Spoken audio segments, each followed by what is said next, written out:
centipede.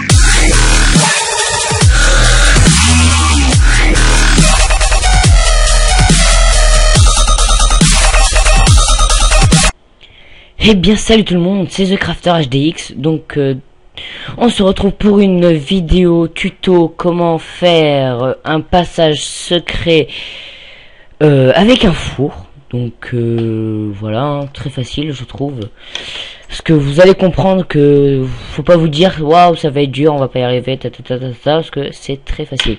Si vous y connaissez quand même un petit peu en redstone, ça va. Donc voilà, ça c'est ma petite map, enfin voilà. On va rentrer là-dedans. On va vider vite fait l'inventaire. Et on va prendre quelque chose de con. Impossible à mettre. Ça. Non, même. Une porte, tiens. Donc voilà, j'ai plein de fours. Je vais vous montrer un truc vite fait.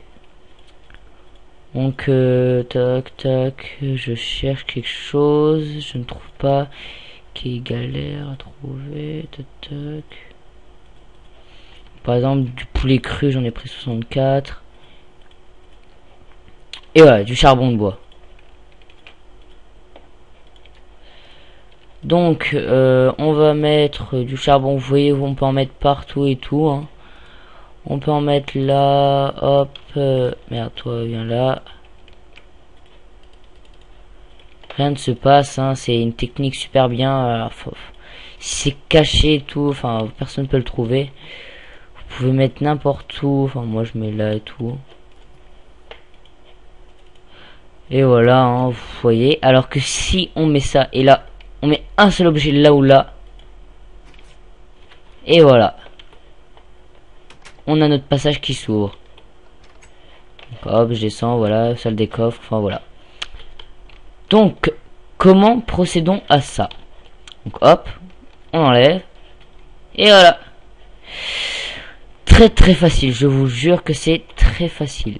Donc je vais vous montrer comment on fait.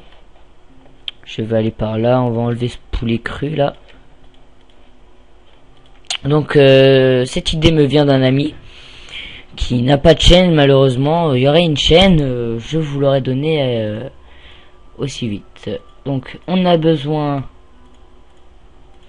de d'un four, de redstone, d'un comparateur, mais il s'appelle ouais, comparateur de redstone, un repeater, enfin des repeaters je veux dire, des pistons collants, enfin pour le truc et tout ça, une torche de redstone, ça de la roche si vous voulez, et voilà.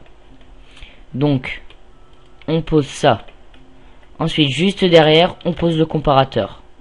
On pose un repeater obligatoirement. On s'en fout s'il y a ça ou si elle est éteint ou allumée. On s'en fout. Enfin moi je sais pas à quoi ça sert mais j'ai jamais fait avec. Donc en fait quand on met ça dans le four ça émet direct le signal à ça. Et ça va envoyer à ça qui après fait tourner toute la redstone. Donc je sais pas pourquoi ça débarque comme ça. Enfin voilà. Qui fait tourner la redstone. Donc une fois que vous avez ça, vous avez juste à faire un petit inverseur. Donc qu'est-ce qu'un inverseur? C'est ça par exemple de la redstone ici et ça, et là on va faire comme ça, et l'inverseur par exemple c'est une plaque de pression. On va prendre, je sais il fait nuit mais mon pack de texture met le jour à mort, ce n'est pas moi qui l'ai programmé. Vous voyez, normalement il devrait s'ouvrir comme ça. Voilà, ça c'est un inverseur. Donc voilà, le four est là. On va dire que notre passage part par là-bas. Voilà, on va mettre un repeater. Ensuite on va mettre 2 blocs. Non, on va partir comme ça, voilà. Donc là, ouais, on met ça, redstone au-dessus, et ça y est, on fait le comment ça s'appelle, l'inverseur. On met la redstone là, on met, excusez-moi, voilà, il semble que c'est ça, oui, c'est ça, hop. Donc vous voyez, rien de plus normal, ça, et un repeater. Voilà, donc il s'ouvre. Hein. Si vous êtes dans une grotte, il faut un tout petit système, vous voyez, un tout petit système. Donc si vous voulez faire exactement le même que le mien, hein, vous pouvez. Hein.